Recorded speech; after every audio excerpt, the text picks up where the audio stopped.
कार्तिक महीने में विष्णु भगवान की कहानी सुनाती हूँ। एक नगर में एक सेठ और सेठानी रहते थे और सेठानी रोज विष्णु भगवान की पूजा करती थी।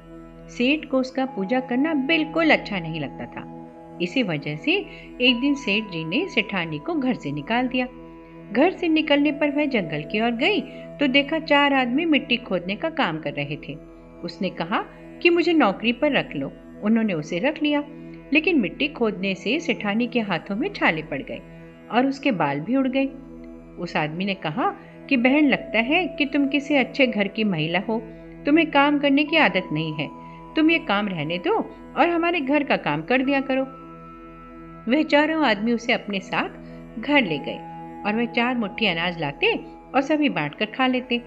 एक दिन सेठानी ने कहा कि कल से 8 मुट्ठी अनाज लाना। अगले दिन वह 8 मुट्ठी अनाज लाए और सेठानी पड़ोसन से आग मांग लाई।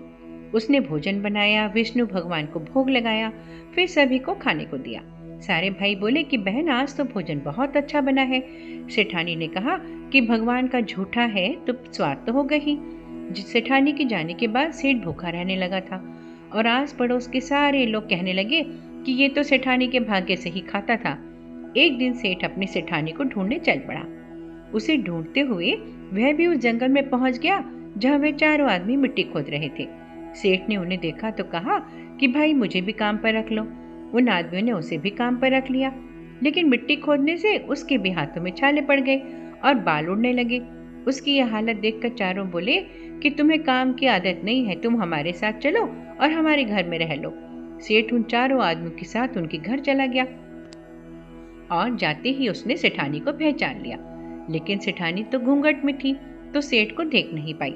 सेठानी ने सभी के लिए भोजन तैयार किया और हर रोज की भांति विष्णु भगवान को भोग लगाया।